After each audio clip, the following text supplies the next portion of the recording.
नमस्कार दोस्तों, exam target में आपका स्वागत है। आज हम आप लोगों को वन वर्ड सब्स्टिट्यूशन पढ़ाएंगे, जो कि बोर्ड एग्ज़ाम हाई स्कूल में एक नंबर का दो क्वेश्चन आता है। तो हम शुरू करते हैं one word substitution.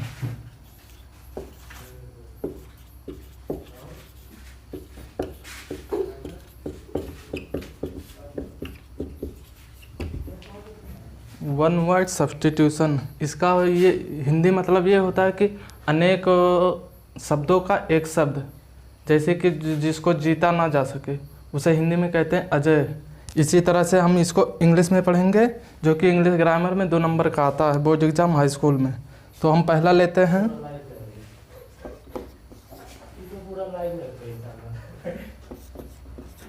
The life history of a man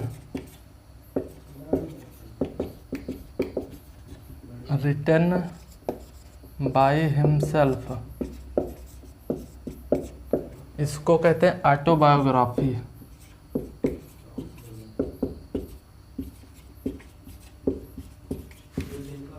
इसका मतलब होता है दोस्तों, the life history of a man written by himself, मतलब एक आदमी का जीवनी जो उसके द्वारा स्वयं लिखा जाता है उसे कहते हैं autobiography.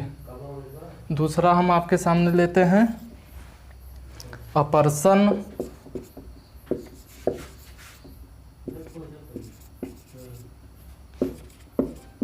Who believes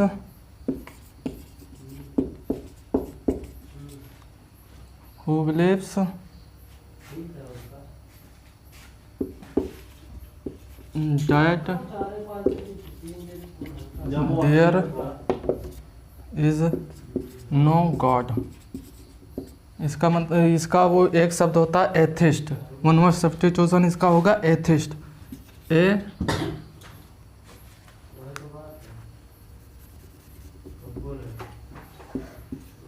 ATHEIST atheist. फिर तीसरा अ person who does not something, a person who does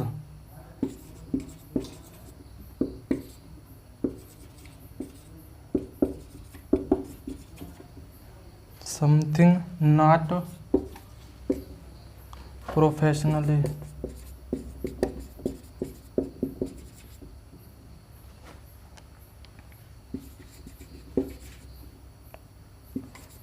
but for pleasure।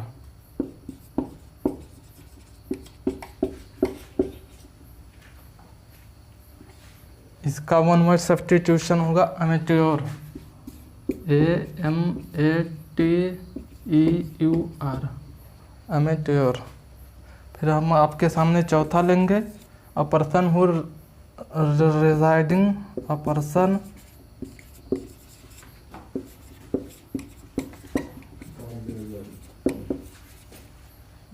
Who residing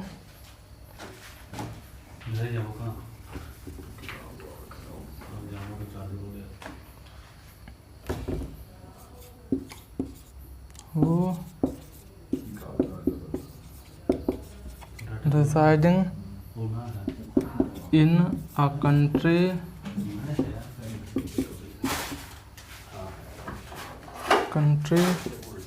of which he is not a citizen।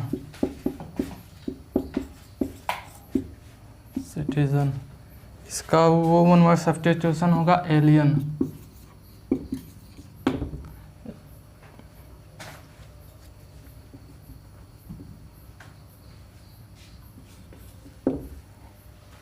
Alien इसका हिंदी अर्थ होगा एक व्यक्ति जो जिस देश में रहता है वो उसका निवासी नहीं है, उसका नागरिक नहीं है। जिसे एलियन आप लोग सुने होंगे, जैसे कोई आता है दूसरे ग्रह से तो उसको भी एलियन कहते हैं। कोई आदमी दूसरे देश से, कोई अमेरिका का आदमी भारत में आया, उसे भी हम लोग एलियन कहेंगे। वो अमेरिका का नागरिक है, भारत में रह रहा है, तो उसको हम लोग एलियन कहेंगे। फिर आपके पास है पांचवा, that does not bear the name of the writer। इसको कहेंगे एनोनिमस, ANONYMOUS, एनोनिमस। मतलब कोई राइटर है, उसके मतलब जो उसका लेखक है मेन, उसके बारे में कुछ नहीं मालूम हो तो उसको अंग्रेजी में कहते हैं एनोनिमस। तो दोस्तों ये आप लोग कॉपी कर लें, फिर इसके आगे हम लोग शुरू कर।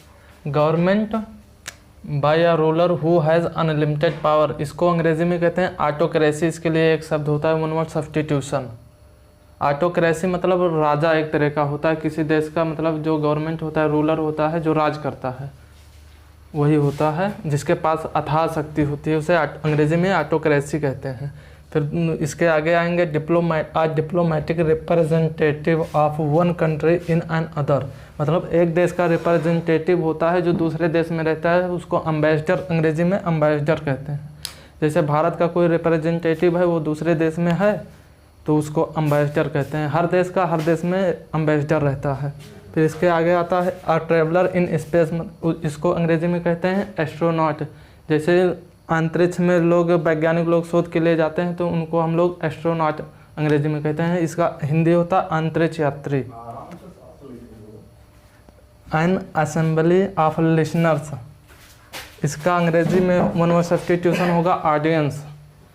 लिसनर्स मतलब होता है सुनने वाला, असेंबली मतलब होता है एक साथ बैठने वाला, एक सभा, मतलब एक सभा जिसमें सुनने वाले लोग बैठे हैं उसको कहते हैं ऑडियंस। जैसे मैच वैच आप लोग देखते होंगे तो उसमें जो दर्शक रहते हैं उनको ऑडियंस बोला जाता है। इसके आगे आता है a medicine which prevent infection by killing germs, इसे कहते हैं एंटीसेप्टिक। ये होता है एक प्रकार की दवा होती है जो रोकती है इन्फेक्शन को, मतलब इन्फेक्शन को रोकती है बाय किलिंग जर्म्स, मतलब कीटाणुओं को मार करके, इसको कहते हैं एंटीसेप्टिक। तो इसके आगे दोस्तों अगला है the life history of a man written by someone else, मतलब एक व्यक्ति की जीवनी जो दूसरे व्यक्ति द्वारा लिखी जाती है उसको हम कहते हैं बायोग्राफी। बायोग्राफी मूवी आप लोग बहुत लोग देखेंगे, जैसे मिल्खा सिंह का बायोग्राफी बनी थी, वो क्या भाग मिल्खा भाग, तो सब बायोग्राफी में आती हैं। इसके आगे आएंगे हम लोग belonging to the same time, मतलब एक ही समय में जो चीज़ मतलब एग्जिस्ट करती है उसको हम कंटेम्पोररी कहते हैं, समकालिक। जैसे हम और आप समकालिक हैं, समान समय में हैं, तो अंग्रेजी में इसको कहेंगे contemporary. A disease that spread over a large areas, इसको कहते हैं एपिडेमिक। जैसे थोड़े समय पहले कोविड-19 आया था जिसको हम लोग कहते हैं पैंडेमिक, जो कि पूरे देश में था, लेकिन एक किसी विशेष देश या किसी विशेष एरिया में हो तो उसको हम लोग कहते हैं एपिडेमिक। जैसे कहीं कहीं डेंगू फैल जाता है, मलेरिया फैल जाता है या खसरा उसरा आ जाता है तो इसको कहते हैं एपिडेमिक, जो कि बहुत छोटे एरिया में होता है। इसके आगे आएंगे हम लोग देखेंगे a selfish person who always thinks of himself, मतलब एक सेल्फिश पर्सन है जो सिर्फ अपने बारे में सोचता है, उसको कहते हैं egoist.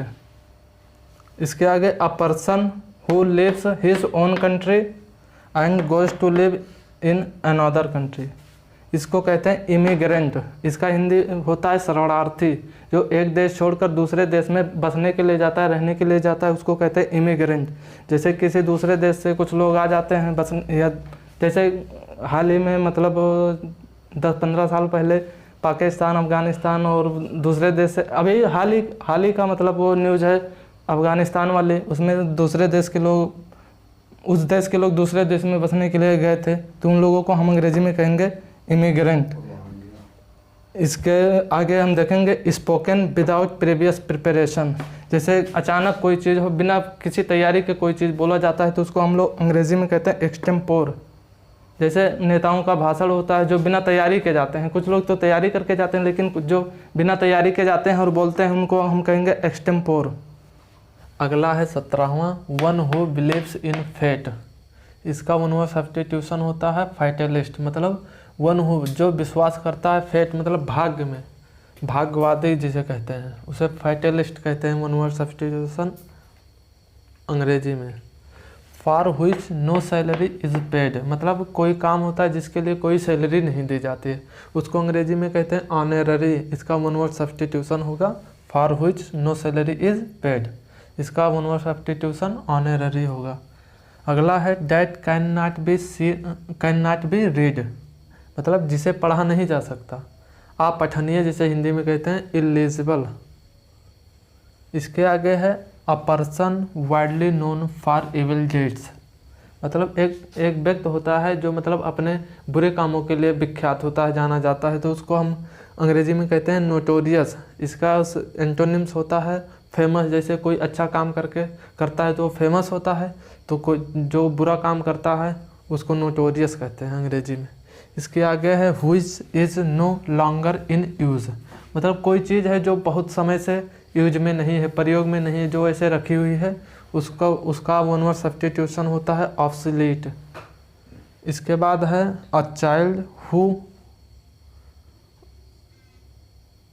Child whose parents are dead, मतलब जिसके माता पिता मर गए हों, इसको कहते हैं, इसका हिंदी में होगा अनाथ, लेकिन इसका अंग्रेजी में वन वर्ड सब्स्टिट्यूशन होगा ऑर्फन। इसके आगे है one who is all powerful, इसका वन वर्ड सब्स्टिट्यूशन है ओमनीपोटेंट। इसका होता है one who is all powerful, मतलब जिसके पास पूरी शक्ति है,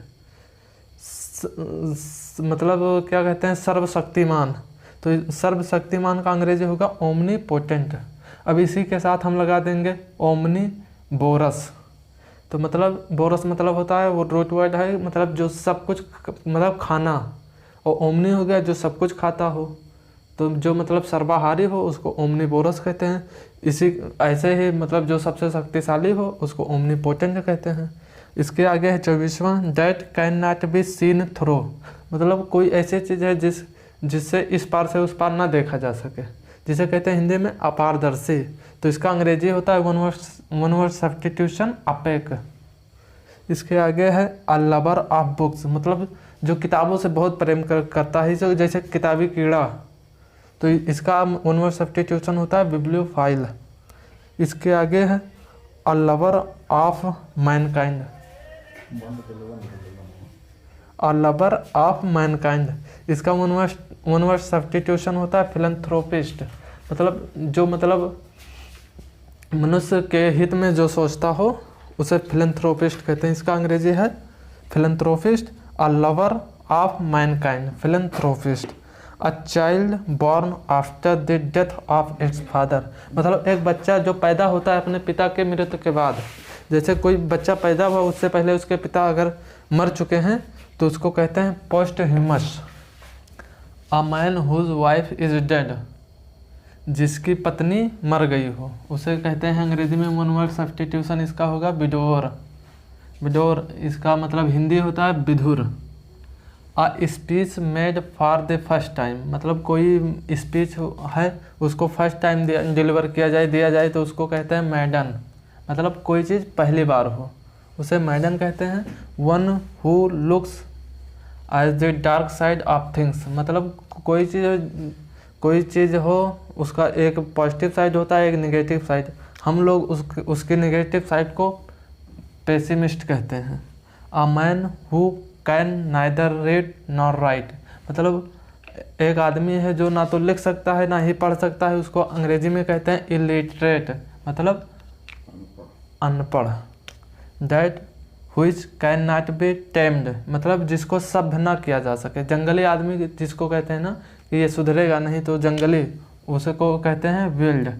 वन वर्ड सब्स्टिट्यूशन इसका होगा विल्ड। Which is difficult to be believe, मतलब जिस पर विश्वास ना किया जा सके।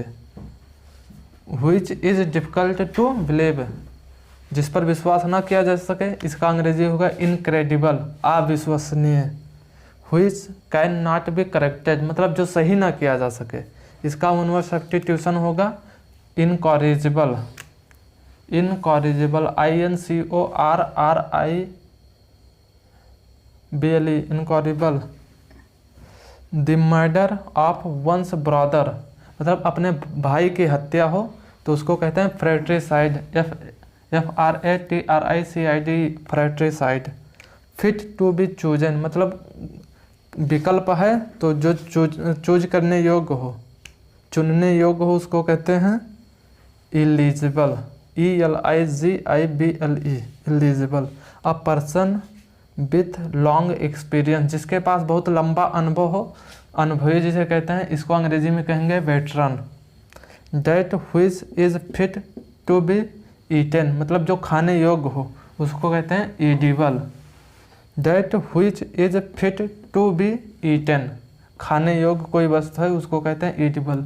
जैसे खाने की वस्तुओं पर लिखे रहता है ईडिबल, जैसे कोई तेल है तो उस पर लिखा रहेगा ईडिबल ऑयल, ईडिबल फूड, ये सब रहता है तो ईडिबल हो जाएगा।